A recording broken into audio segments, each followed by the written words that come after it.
A aula de hoje é Romanos 9, tá aí no quadro, né? De 6 a 13. Então pode abrir para a gente começar a falar sobre o texto de hoje. A gente viu na aula passada a introdução do capítulo 9, que é um dos capítulos mais controvertidos da Bíblia, né? Mais polemizados, porque ele fala da questão da eleição, que divide aí calvinistas e arminianos, e gera uma tensão muito grande nessa questão doutrinária na igreja. E a partir de Romanos 9, as pessoas vão ter várias interpretações, fundamentalmente são duas, né? Uma que Deus elege, a gente viu na aula passada, uma que Deus elege de acordo com a previsão, né? A pré-ciência, mas aí o lado arminiano vai entender mais a pré-ciência como uma previsão daquilo que iria acontecer. Então Deus tomou uma atitude no passado com base naquilo que ele viu no futuro, certo? Então é meio como se ele tivesse chancelado aquela decisão lá na eternidade que os homens teriam tomado lá na frente por ele. Mas aí você tem um lado talvez que vai entender que não, que Deus, por sua soberana e livre escolha, ele decide eleger algumas pessoas não com base numa pré-ciência de previsão, mas numa pré-ciência de pré-conhecimento. Então ele conheceu na eternidade aquilo que John Stott pontuou pra gente. Na eternidade, ou seja, antes de tudo existir, ele conheceu aqueles que ele iria salvar, ele fez uma escolha por eles. Então essa seria a ideia da escolha soberana de Deus de acordo com a sua própria vontade, tá? Então a gente está no meio dessa celeuma aí, dessa polêmica, e a gente está vendo hoje um desenrolar dessa doutrina, desse ensinamento que Paulo está trazendo. Ele começou então no capítulo 9 falando sobre a questão da incredulidade de Israel, certo? Mas ele pontuou a incredulidade do Israel étnico, ou seja, a nação de Israel, que havia recebido várias promessas e benefícios de Deus, havia rejeitado o Messias. E Paulo dizia que ele sentia uma dor incessante no coração, não é isso? Ele sentia grande tristeza, porque ele mesmo, se pudesse pagar o preço para salvar as pessoas, ele faria, porque ele amava tanto os compatriotas dele, que ele não gostaria de vê-los longe de Cristo, certo? Só que ele coloca desejaria, né? É impossível, porque ele justamente falou aí no final do capítulo 8, essa ideia de que nada poderá nos separar do amor de Deus que está em Cristo Jesus, ou seja, ainda que ele quisesse, ele não poderia ser separado, porque ele estava unido de maneira definitiva com Jesus, beleza? Então no meio desse probleminha que a gente vai entrar aí.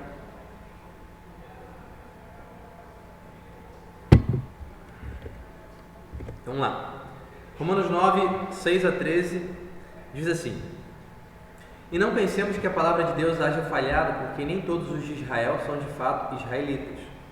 Nem por serem descendentes de Abraão são todos seus filhos, mas em Isaque será chamada a tua descendência.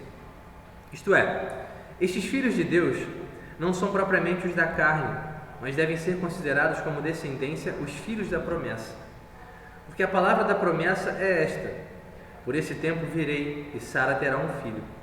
E não somente ela, mas também Rebeca, ao conceber de um só, Isaque, nosso pai. E ainda não eram gêmeos nascidos, nem tinham praticado bem ou mal, para que o propósito de Deus quanto à eleição prevalecesse, não por obras, mas por aquele que chama. Já fora dito a ela: o mais velho será servo do mais moço, como está escrito: amei Jacó, porém me aborreci de Esaú. Beleza? Então que Deus nos abençoe para a gente poder aí pensar, entender o texto bíblico e o que Paulo está querendo dizer, tá? Então a gente falou aqui, aula passada, a incredulidade de Israel, certo? Lá em cima, no versículo 4, ele vai dizer que a Israel, ou aos israelitas, está vendo lá? Romanos 9,4, são israelitas, pertencem-lhes à adoção e também à glória, às alianças, à legislação, o culto e as promessas, certo? Só que Paulo está falando o seguinte, essa nação israelita recebeu isso tudo. Só que o que acontece? Ele vai dizer o seguinte,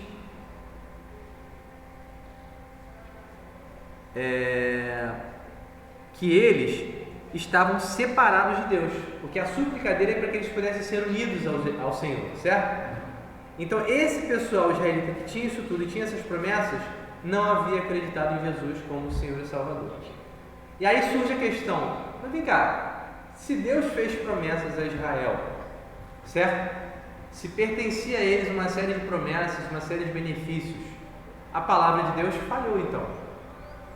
Correto? É o que Paulo vai tentar responder aqui. Não é difícil a gente chegar a uma conclusão de que se Deus chamou o povo, fez esse povo promessas, e esse povo não alcançou a promessa, a gente pode parar para pensar que a palavra de Deus tenha falhado, ou seja, aquela promessa que Deus fez não foi muito boa assim, porque ele não conseguiu cumprir. E é justamente o que Paulo está realinhando aqui. Ele vai trazer um conceito disso aqui, ó. Aqui você tem a nação de Israel, certo?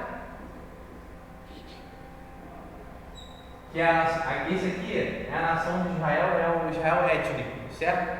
O povo de Israel como um todo mundo que descendeu de Abraão, ok? Ou de Jacó, no caso, vai dar no mesmo. Então, Israel, esse é o povo de Israel. Só que Paulo está falando o seguinte, olha só, nem todos os do Israel étnico são de fato israelitas, certo? É como se ele colocasse aqui dentro de Israel um povinho pequeno que também é Israel. Tá vendo? Então é como se tivesse um Israel dentro de outro Israel. Só que Deus está fazendo promessas não para esse aqui. Esse aqui também recebeu promessas, algumas, tá? Só que as promessas espirituais de Deus são para um grupo pequeno que está dentro do Israel étnico. Beleza? A gente vai começar a ver isso aí hoje, bem legal. Então vamos lá. Por que então os israelitas não se converteram de verdade? Certo? Porque as promessas de Deus foram para o Israel espiritual, tá? Então Deus quando fazia, eu prometo que eu vou trazer o Messias para libertar essa nação, tal. Deus não estava falando literalmente da nação toda, do Israel como um todo, tá? Ele estava falando para o Israel espiritual. Então a palavra de Deus não falhou, primeira coisa. As promessas que Deus fez foi para aquele pequeno povo ali, certo? Ele vai falar um termo que é interessante, é a ideia do remanescente. O que é o remanescente, Mariana? O que significa remanescente? Não sabe não? O que é remanescente?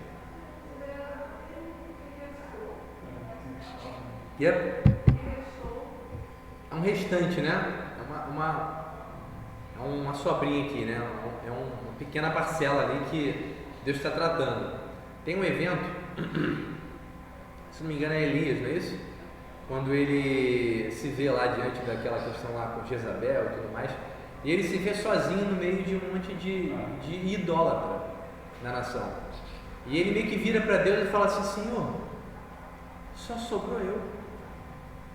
E aí Deus fala para ele o que, né? Olha, eu reservei para mim quantos? Quanto? Acho que foi 7.000. Que não dobraram os joelhos a Baal. Que Deus tinha reservado ali um remanescente de fiéis.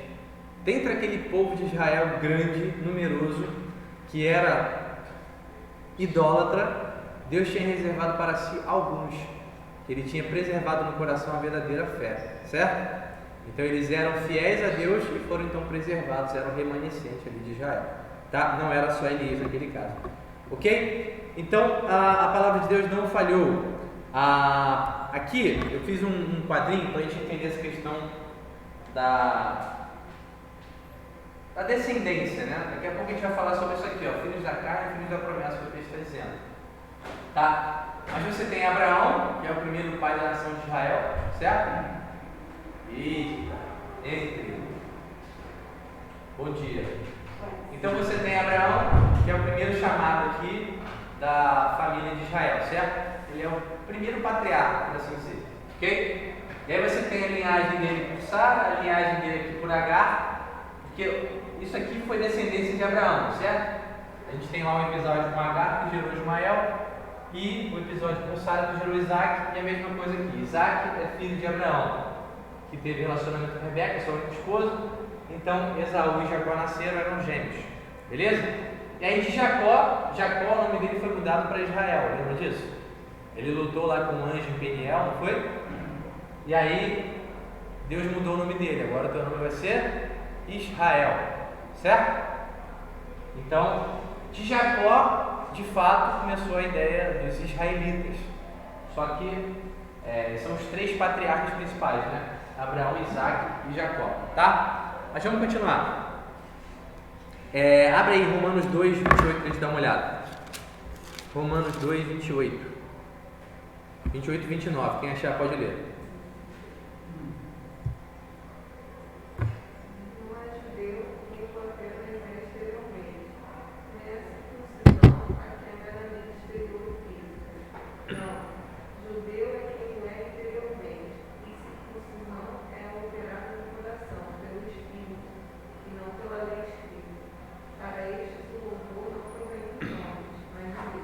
Isso.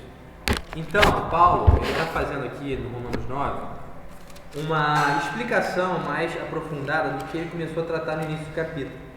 Lembram que lá no capítulo 3 ele também falou sobre a questão dos benefícios de Israel? Ele falou da vantagem do judeu, lembra disso? Aí ele fala lá no capítulo 3, versículo 2, que o judeu tem muita vantagem, principalmente porque a eles foi confiada então a palavra de Deus, os oráculos de Deus. E aqui no início do capítulo 9, ele cita várias outras coisas que ele não tinha falado lá atrás. Só que agora ele começa a citar também a ideia do israelita de verdade. Ele falou do judeu de verdade. Aqui, judeu e israelita é um sinônimo, tá? Porque judeu vem lá da tribo de Judá, que é descendente de quem? De Jacó, certo? Jacó teve 12 filhos, certo? 12 filhos homens no caso. E aí esses 12 filhos geraram 12 tribos ali, pertencentes a Israel, são os 12 filhos de Israel, certo? Um desses filhos era quem? Judá. Judá se uniu lá com a tribo de Benjamim, no sul do território de Israel, e eles foram meio que a marca dos fiéis, porque a tribo que estava no norte, as 10 tribos que ficaram lá com Roboão, não é isso? Elas se corromperam muito mais rápido. Então eles foram muito mais infiéis. Então assim, o sinônimo de fidelidade ficou com a casa de Judá e com a casa de Benjamim, ali, as tribos do sul. A gente vai ver depois também que eles também se corromperam. Mas Deus tinha feito uma aliança dizendo que de Judá viria a descendência do Cristo, por exemplo. Então aqui Paulo vai tratar judeu e israelita como se fosse um sinônimo, só para você entender. Beleza? Judá, a união de Judá era reinado por Davi. Não entendi. Era reinado por Davi? Isso. Davi reinou em Judá. Tá? Só que quando fala assim, Judá, é uma inclusão de Benjamim também. Entendeu? É um reinado de Davi, então, basicamente. Não é um reinado de Davi. Davi reinou na tribo de Judá. Na verdade, Davi reinou sobre todo Israel. Isso que eu estava na dúvida. Não. Aí... Essa divisão, porque Deus só somente Davi. Mas Deus prometeu que sempre daria um sucessor da linhagem de Davi. Isso. São duas coisas, uma dependente da outra. Davi reinou sobre todo Israel. São 12 tribos. Tanto as do norte como as do sul. Você tem a questão do Reino Unido, né? Mas ele se dividiu depois. Se dividiu depois de Salomão. Quando Salomão morre, passa o cajado lá para Roboão, se não me engano. E aí se divide as tribos. Por quê? Porque Roboão foi infiel. E também Salomão foi infiel em uma série de coisas e Deus então rasgou, né? Ele vai dizer que ele rasga, dá 10 tribos para um e 2 tribos para outro. Certo? Mas Davi reinou sobre todo Israel. Só que a ideia de Davi, ele estava em Belém. Ele era de Belém, de Judá. Ali onde Jesus nasceu também. Então, ele era da tribo de Judá, se não me engano, Davi, não era? Agora não estou com essa informação fresca não, né? Então, mas ele reinou sobre todo Israel. Só que, quando houve a divisão, as 10 tribos do norte, elas foram infiéis, idólatras e tudo mais, ali sob o comando do rei Acabe, Jezabel, certo? O reino do sul se manteve ainda com vários reis que eram fiéis a Deus. Então Deus foi abençoando o povo de Judá. Tanto que o último exílio foi o exílio de Judá. Eles foram levados para o cativeiro babilônico, certo? E aí lá eles foram meio que purificados de maneira bem profunda da idolatria que eles praticaram. Tanto que você vai ver na história aí, você tem a ideia de que depois do cativeiro babilônico, os judeus, certo? Os descendentes ali da tribo de Judá, quando eles voltaram, praticamente você não ouve mais falar sobre a questão da idolatria. Há uma idolatria, mas ela não é mais externalizada, como ela era antes, com ídolos e tudo mais, entendeu? Você tem ela mais internalizada. Agora eles idolatram a lei, certo? Eles idolatram o sábado. Eles pegaram tão firme o negócio que eles começaram a idolatrar, eles foram por outro extremo, tá? Mas, voltando aqui à ideia, a questão do Israel espiritual. Então, Paulo falou que o verdadeiro judeu não é aquele que tem a circuncisão na carne, ou seja, o homem judeu era marcado na carne do prepúcio, né? Mas Paulo está falando o seguinte: judeu de verdade é aquele que a circuncisão é no coração. A gente já viu isso aqui. E aí, a mesma coisa ele fala aqui: nem todos que nascem de Israel, certo? Ó, versículo 6: nem todos os de Israel são de fato israelitas. Então, assim, mas pô, que estranho, né, pô, Paulo? Nasceu Israel é o quê? Israelita. Mas ele está apontando para uma coisa espiritual, certo? Então, esses israelitas aqui que ele está falando é o povo de Deus espiritualmente falando. Então, povo de Deus não é quem nasce de Israel. E ele vai mostrar o seguinte: nem por serem descendentes de Abraão são todos seus filhos, mas em Isaac será chamada a tua descendência. Certo? Vamos pensar aqui então nesse cronograma aqui. Cronograma não. Esse esquema aqui. Então lá. Abraão, certo? Percebe aqui, ó, estou bem contextualizado, isso agora é hashtag, não? Antigamente era asterisco. Então, vamos lá. Filhos da carne vai estar em azul, certo? Quem está meio que fora da promessa. E filhos da promessa vai estar em vermelho, no caso. Tá? A gente vai entender a diferença entre eles. Então, Abraão teve a esposa dele que se chamava Sara, certo? Antes era Abrão e Sarai. Mas eu vou tomando aqui já o nome definitivo. Abraão era casado com Sara. Eles estavam avançados em idade. Deus chegou lá em Gênesis e falou o seguinte: olha, eu vou te dar um filho e vou te fazer uma grande nação, certo? O que aconteceu? O filho não chegava, o filho não chegava, o filho não chegava. Sara teve a brilhante ideia. O que ela fez? Ofereceu a serva. Era muito comum, antigamente, as senhoras fazerem isso, né? Elas pegavam a serva porque o filho da serva era dela. Então contavam que o filho dela era mesmo. A gente se escandaliza porque a gente acha isso um absurdo hoje. Mas isso não era incomum. Mas ela teve a brilhante ideia de não esperar pela promessa. Então ela pegou Agar, fez Agar deitar com Abraão, e Abraão então teve um filho chamado Ismael. Ele era o primogênito de Abraão, certo? Filho de Agar, que era serva. Aí teve um episódio que aconteceu. Deus falou: olha, eu vou vir daqui a um ano, Sara terá um filho, certo? E aí, né? Pô, já tinha nascido Ismael. O que acontece? Não, Abraão acreditou na promessa. Então Sara foi, concebeu, teve um filho. O nome do filho era Isaac. Quando Sara concebeu, então o que aconteceu? Abraão, joga fora, manda embora Agar e Ismael, porque aqui não vai rolar não quero mais eles não. O teu único filho vai ser Isaac. E aí o que acontece? Deus vira para Abraão e fala o seguinte: Sara está certa, pode mandar embora Agar e Ismael, porque o teu filho mesmo vai ser Isaac. É dali que eu vou gerar uma descendência grande de você. Só que Deus ainda abençoa Ismael, por quê? Porque ele também é semente de Abraão. Então Deus também faz uma promessa no engano Agar, que ele vai gerar uma grande descendência de Ismael, porque ele é filho de Abraão. Certo?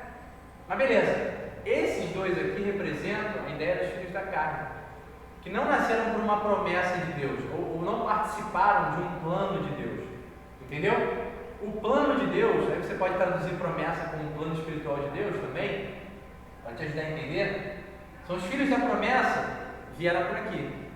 Então Abraão casou com Sara, a promessa foi feita para esse casal aqui gerar, certo? E aí Isaac nasceu porque Deus fez essa promessa e cumpriu. Porque você lembra, Abraão já era velho e Sara também. Um tinha 100, outro tinha 90, mais ou menos isso, tá? Beleza? Mas nasceu Isaac. Então tá, então a gente entende aqui filho da carne e filho da promessa. Aí você pode pensar assim: pô, mas Paulo, isso é mole. Porque se você parar para pensar que o da promessa foi Isaac e o da carne de Ismael, isso é fácil de ver, né? O seu plano espiritual é claro que foi com esse daqui, porque essa aqui era a esposa de verdade, esse aqui não era. Aí Paulo fala: não, então tá bom, então vamos aprofundar um pouquinho mais. Vamos lá, olha o texto.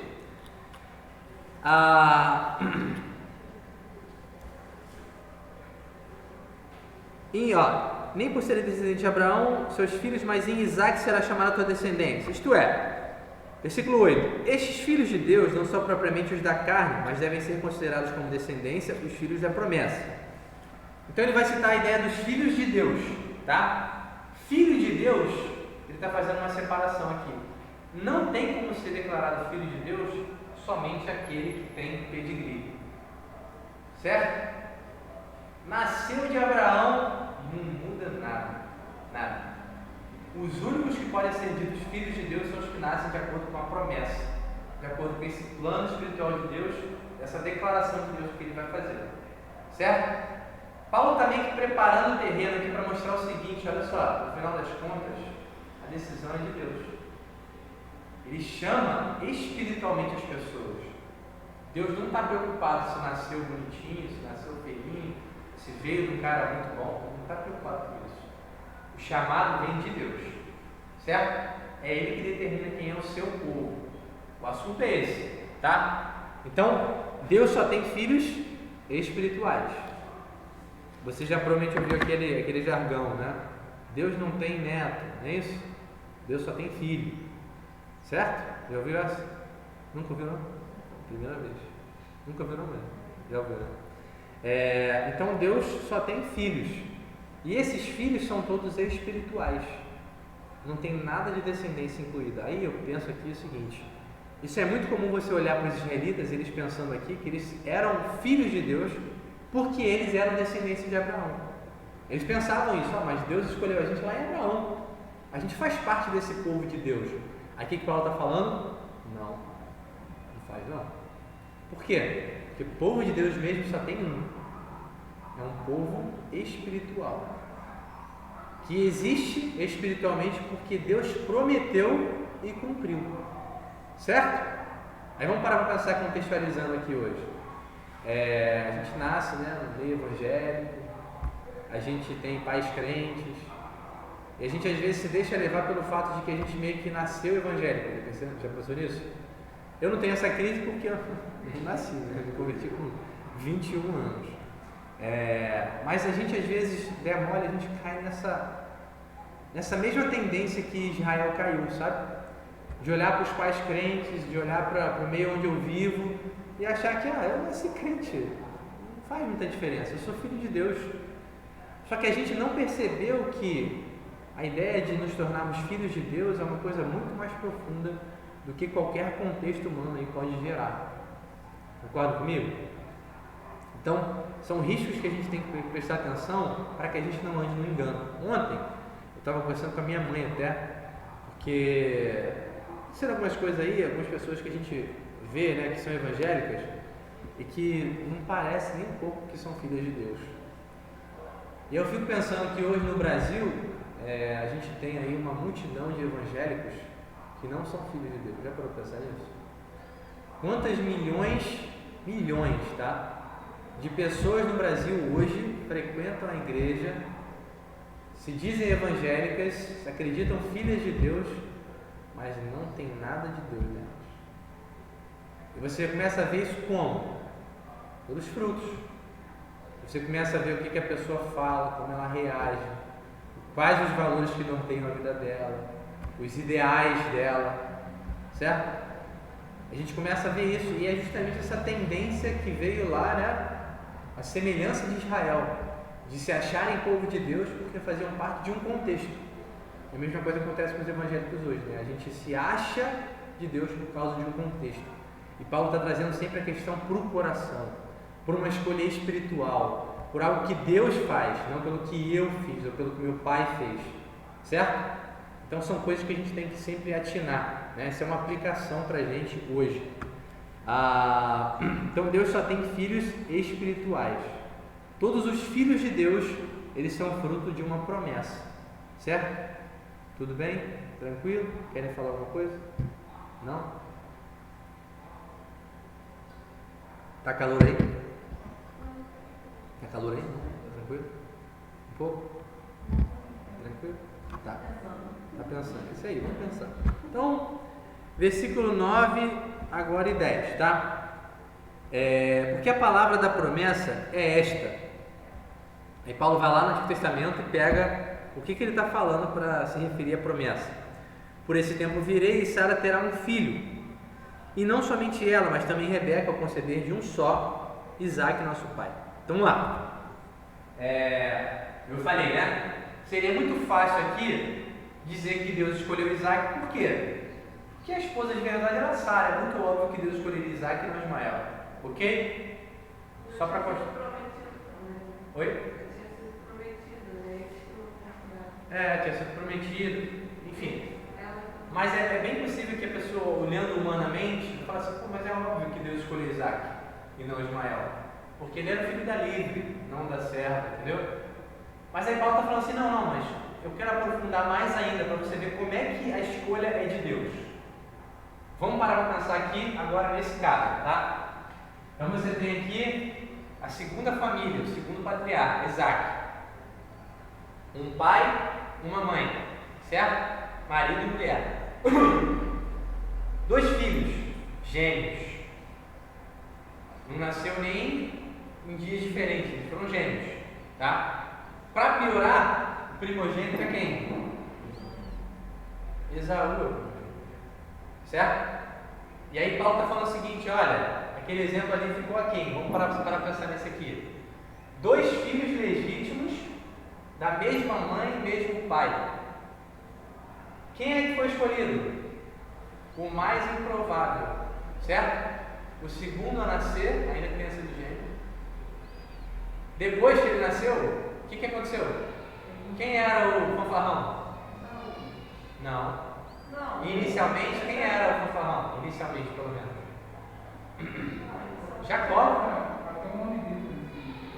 Jacó. Ele enganou o irmão para conseguir a primogenitura. A vida de Jacó era meio torta. Inclusive o próprio pai, a Rebeca chamava Jacó, Isaac chamava Esaú. O pai gostava muito mais de Esaú. Ele roubou Esse aqui não caçava, esse caçava. Né? Então assim, o pai tinha uma preferência muito grande aqui, mas o mais improvável aconteceu. Deus tinha escolhido esse daqui. E Deus fala que escolheu esse antes de nascer. Antes dos 2 nascerem. É o que o texto está dizendo. Ele vai dizer, ainda não eram gêmeos nascidos, nem tinham praticado bem ou mal, para que o propósito da eleição permanecesse. Então vamos lá. Paulo está contrastando aí promessa e carne, aquilo que eu falei ali, certo? Deus havia prometido lá um filho a Abraão. Se você quiser conferir depois, está em Gênesis 15:4.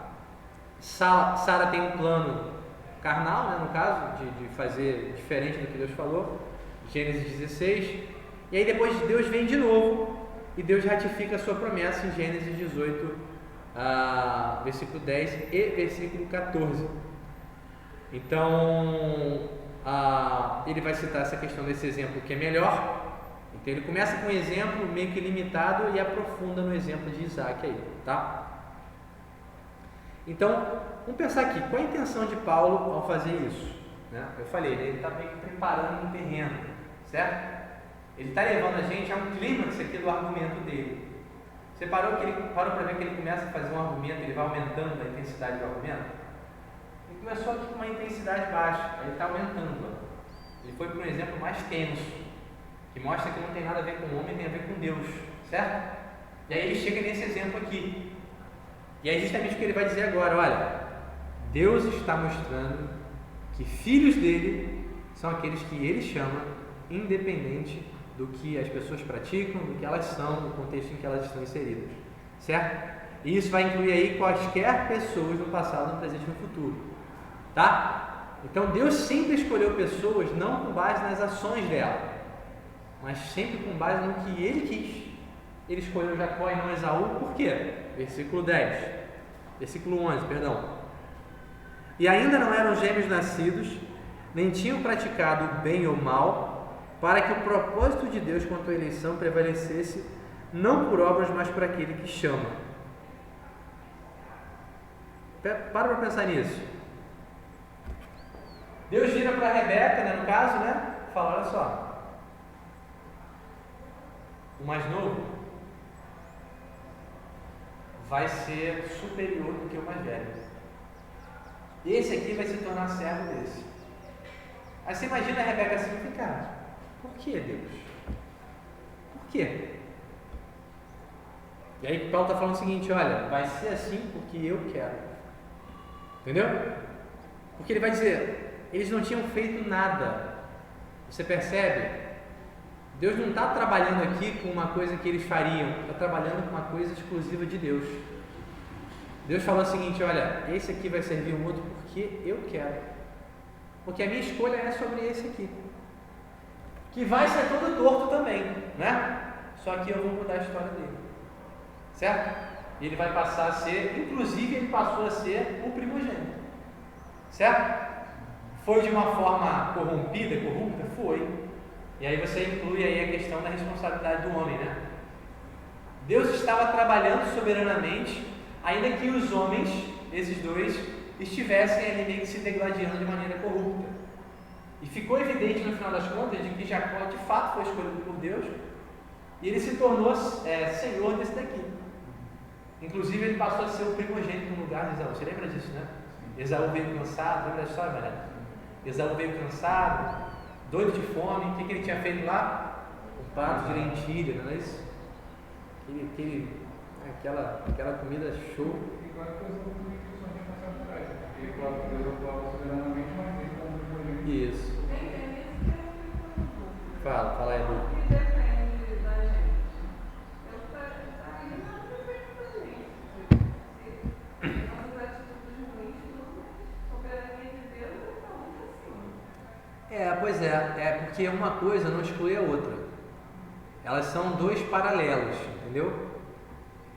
Você nunca vai ter menos responsabilidade, Deus nunca vai ser menos soberano. Isso tudo acontece. Aí você pensa assim, mas como é que eu consigo então associar uma coisa com a outra? Aí eu vou falar assim, você não consegue. Mas isso é uma verdade afirmada pela Bíblia. Entendeu? Então a ideia é a soberania de Deus, aquilo que Deus faz com base nos seus propósitos, com base na sua vontade, é definitivo, vai acontecer. Agora, a responsabilidade que você tem de tomar uma escolha para seguir a Deus, de não cometer pecado, isso daí é uma escolha sua. Deus não vai fazer por você. Mas como assim que Deus é que escolhe e como assim eu é que escolho? Pois é, não sabemos. Mas são duas coisas afirmadas. É aquele conceito de paradoxo, lembra disso? Lembra do conceito do paradoxo? Uma ideia absurda, humanamente falando, só que são verdades, elas não são contradição. Certo? Contradição seria você falar que Deus é soberano e não é. Isso é uma contradição. Que o homem é responsável e não é. Isso é uma contradição. Agora, quando você fala que Deus é soberano e o homem é responsável, isso é um paradoxo. Por quê? Porque parece que essas coisas não se casam. Só que a gente vai ver que são afirmações da Escritura, que uma é verdade e a outra também. Entendeu? Tranquilo? Quer falar um pouquinho? Pode falar? Não? Tranquilo. Tem até a administração do Augusto, né, daqueles dois escritos, alguém que não é Isso, a soberania de Deus e a responsabilidade humana. A gente não consegue explicar, são dois escritos infinitos. Porque em algum momento, na eternidade, nós conseguiremos, e vamos se cruzar, mas Bom, então vamos lá. Paulo está mostrando aqui, quando ele fala que os gêmeos não eram nascidos, que a escolha de Jacó, em vez de Esaú, foi exclusiva de Deus. Certo? É isso que ele está pontuando. Ok? Isso estava referente à mente e à vontade de Deus. Por isso que ele fala o seguinte: para que o propósito de Deus quanto à eleição prevalecesse. Então o que prevalece é a vontade de Deus, acima de quaisquer coisa, quaisquer obras. Ok? Ainda que o homem se torne responsável no futuro por tudo aquilo que ele fizer. E a condenação venha porque ele rejeitou o senhorio de Jesus sobre a vida dele.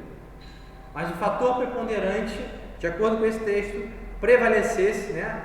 O que prevalece não são as obras, mas aquele que chama. Então, obras e aquele que chama são duas referências contrárias, certo? Obras é uma referência do homem e aquele que chama é uma referência a Deus. Então, Paulo está contrastando um e outro, certo?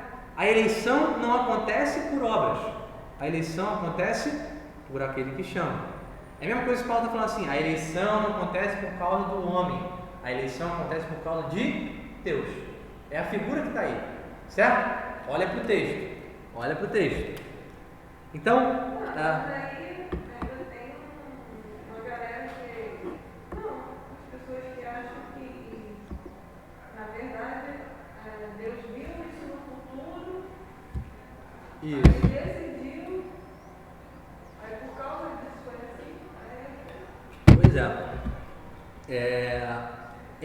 Esse embasamento foi o que a gente viu na aula passada, que não foi no. Eu não vi, mas. Não, tudo bem. Foi na aula passada, eu digo, 2 minutos atrás. A gente viu o conceito de pré-ciência. Então você vê, pré-ciência. Há uma divergência sobre o que significa pré-ciência. E aí o John Stott pontuou que pré-ciência não é pré-visão. Entendeu? Não, tudo bem, ele disse que você explicou. Eu tô falando Tá. que, de acordo com o que está no texto aqui, tá dizendo que foi soberania de Deus. Ele, antes que ele nascesse, escolheu tudo. Aí eu estou questionando o fato de ainda assim, está bem claro que no texto, as pessoas acharem virem que, na verdade, partirem disso, assim, acharem que, na verdade, Deus escolheu porque vislumbrou o futuro aí, entendeu? Aqui no texto, algo está deixando bem claro que antes de nascer, antes de ser, entendeu? Pois é, mas aí o lado que entende da previsão vai pegar isso, tá vendo? Ó, foi antes de nascer, mas foi olhando para o futuro. Não entendi. Então ele vai ter que fazer uma série de inclusões para poder chegar, eu não digo que faça, mas meio que na mente ele tem que fazer essas inclusões para ele chegar nessa conclusão de que Deus elegeu de acordo com a presciência. Só que eu acho, olhando para esse texto aqui, um pouco complicado, porque ele está justamente mostrando que Deus, antes do nascimento, sem olhar para obras, certo? Sem olhar para o que qualquer um faria, seja inclusive aquilo que eles fariam no futuro, tá? Uma escolha por Deus, seja isso. Deus determinou, Deus escolheu, entendeu? De acordo com Romanos 9, é muito difícil você entender a posição arminiana. Até porque, se você olhar e observar as notas, primeiro que não observa a nota do mundo, nós somos pecadores. E segundo, se assim fosse, a contrariaria é o Efésios 18, que a salvação seria meritória, não gratuita. Eu não estou criticando assim, dizendo um tom pejorativo não, porque como a linha que eu fui ensinada, tudo calvinista, então eu quase não entendo nada, não estou procurando assim, saber não conheço muito sobre o arminiano. Aí eu estou questionando assim, não é nada assim, que é acusando, é só porque eu não conheço. Tá, você foi ensinada na linha calvinista? Ah, é? Onde? Não, na igreja que eu fiz parte antes de vir aqui, na verdade eu fiz uma igreja na adolescência, que não discutia muito essas coisas. Sim. E aí eu passei uns 12, 13 anos numa igreja e um pastor bem tradicional, você até não falar, já falei, o pastor Eumares, não, ele era professor, não sei nada. Não. Era muito calvinista, muito. Pregava assim, culto evangelístico, tudo, sobre a eleição e tal. Eu nem sabia que existia uma. Eu ouvi isso aqui quando eu fui. Mas assim, sempre o pessoal fala, não vamos entrar nessa questão. Olha, gente, isso não é verdade. Eu tenho medo, todo mundo tem medo aqui. Toda vez que fala, olha, não vamos entrar na questão de não. O principal é não torcer, tá? Não torcer e não torcer. Entendeu? Por quê? Hoje em dia a gente tem Flamengo e Vasco aí envolvidos, né? Como se fosse isso. Ai, que eu amo o calvinismo, então por isso eu sou calvinista. Não, mas eu amo o arminianismo. Não dá. A verdade é uma só. Aquela história, né? É impossível que os dois estejam certos. Ou um dos dois está certo, ou os dois estão errados. Por quê? Porque eles são contraditórios. Entendeu? Então, tipo, se eles são contraditórios, de fato contraditórios, um dos dois pode estar certo. Mas é impossível que os dois estejam certos. Mas também é possível que os dois estejam errados. Certo? Como é que a gente resolve essa questão? Primeiro, a gente tem que ter uma fidelidade à palavra. Olhar para o texto bíblico e ser realmente, assim, honesto. Há uma grande diferença entre o teólogo honesto e o teólogo desonesto. O teólogo desonesto, ele pega e leva para onde ele quiser. Entendeu? E o texto bíblico não está passível de uma interpretação nossa. A interpretação é de Deus. Mas assim, deixando claro lá na igreja, mas nem o pastor ficava defendendo o Calvino, não. Ele só falava assim, já existia um versículo sobre eleição, estava brigando, ele falou assim, nós aqui acreditamos, até de uma forma bem calvinista, que sabe, mas não era tipo falando, querendo converter as pessoas a acreditar. Sim. Eu simplesmente desconheci que tinha aquela. Bom, vamos lá. Alguns afirmam aqui, principalmente o pessoal arminiano, que isso aqui é uma escolha sobre nações. Certo? Tá vendo? Ó, Deus escolheu Jacó. Quem que Jacó se tornou? Fala pra mim. Israel, tá? Aí eles falam, nação. Quem que Esaú se tornou?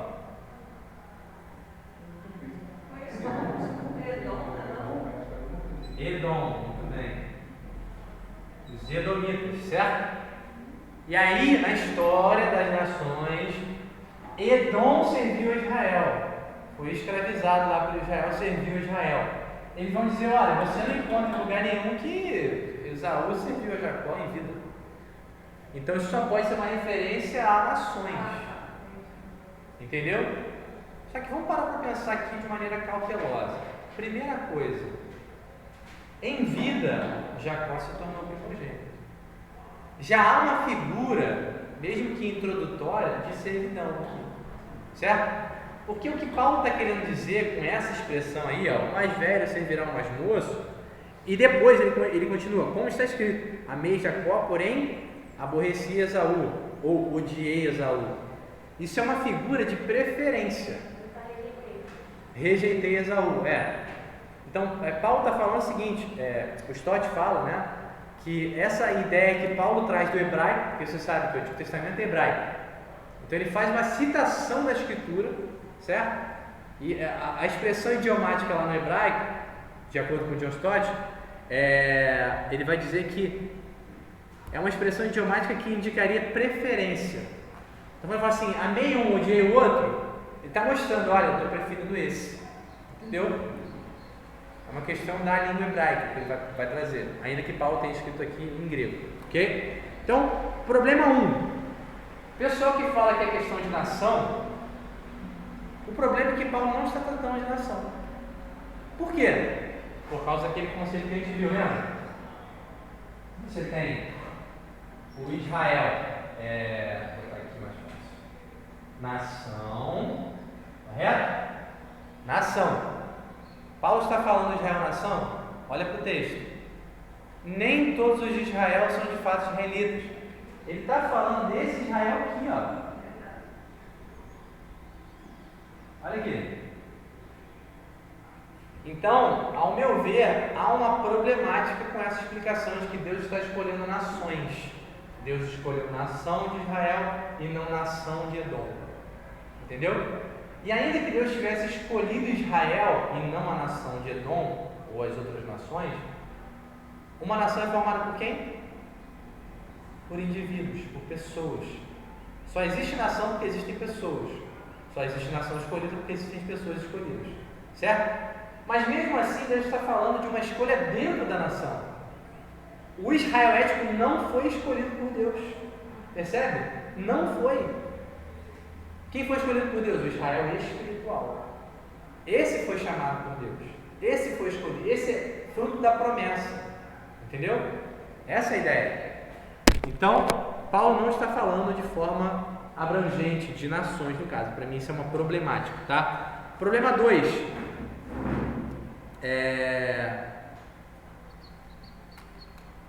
Já falei os dois ao mesmo tempo. Então, beleza. Conclusão do nosso texto de hoje. Então, Deus fez promessas, certo?